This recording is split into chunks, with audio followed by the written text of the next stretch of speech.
সংগ্রামী উপস্থিতি, আজকে যে জায়গায় আমরা দাঁড়িয়ে আছি 2006 সালের 28 অক্টোবরে লগি বৈঠার তাণ্ডবের মধ্য দিয়ে সারা পৃথিবীবাসীকে দেখিয়ে দেখিয়ে মানুষ হত্যা করে খুনি হাসিনা বাংলাদেশের ফ্যাসিবাদের সূত্রপাত ঘটিয়েছিল।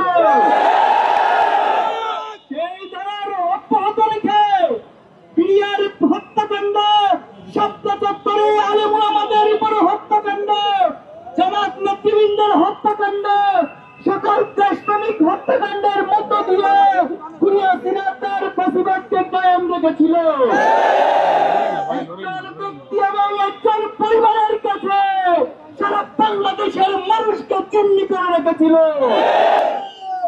আমরা ফেরাউন দেখিনি, ফেরাউনের গল্প শুনেছি।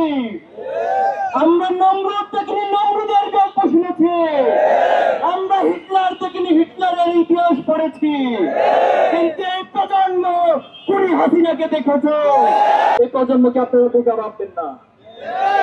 আমাদের ইসলামী ছাত্র শিবিরকে আদর্শ দিয়ে মোকাবেলা না করে বারবার চেতনার কাঠ দিয়ে মোকাবেলা করার চেষ্টা করা হয়েছে। আমাদের প্রথম কেন্দ্রীয় সভাপতি শহীদ মীর কাসেম আলী ভাইকে বাংলাদেশের এই রাষ্ট্রকে তারা ফাঁসি দিয়ে বিচারিক হত্যাকাণ্ড ঘটিয়েছে। এই প্রজন্ম সেদিন প্রভাকাণ্ডের মাধ্যমে সেটাকে সহ্য করেছে, কিন্তু আজকের প্রজন্ম আর এই সমস্ত চেতনার কাঠকে সহ্য করবে না। আমাদের বুকে আমাদের কমানিতে শহীদদের রক্ত বিরাজমান।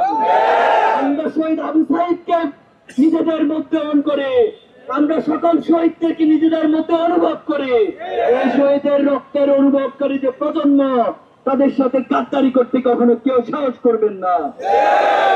সংগ্রামী উপস্থিতি, বিভিন্ন মাধ্যমে ফ্যাসিবাদ ষড়যন্ত্রের চেষ্টা করে যাচ্ছে। আজকে ছাত্র সমাজের যে বিপ্লব, এই বিপ্লবকে বিতর্কিত করার জন্য তারা ষড়যন্ত্র করে যাচ্ছে। সম্প্রতি শিক্ষা প্রতিষ্ঠানগুলোতে ছাত্র সমাজের কাছে এই ষড়যন্ত্রের মাধ্যমে এক ধরনের বিদ্বেষ এবং কনফ্লিক্ট তৈরি করে দিচ্ছে। আমরা ছাত্র সমাজকে এই সমস্ত ষড়যন্ত্রের বিষয়ে সতর্ক থাকার জন্য আহ্বান জানাবো। সম্প্রতি গতকাল একটি হত্যাকাণ্ড ঘটেছে, খুবই দুঃখজনক বাংলাদেশের জন্য। এই ফ্যাসিবাদের পতনের পর এই হত্যাকাণ্ড প্রমাণ করে ফ্যাসিবাদ আবার মাথা ধরে দিয়ে ওঠার চেষ্টা করছে। আমরা আজকের এই সমাবেশ থেকে বলতে চাই, শহীদের যে তামান্না নিয়ে ছাত্র জনতা বুকের রক্ত দিয়ে ফ্যাসিবাদ মুক্ত করেছে, বাংলাদেশে অদূর ভবিষ্যতে এই ফ্যাসিবাদকে সহ্য করবে না, করবে না। সংগ্রামী ছাত্র জনতা, আমরা আগামীর বাংলাদেশকে গড়তে চাই।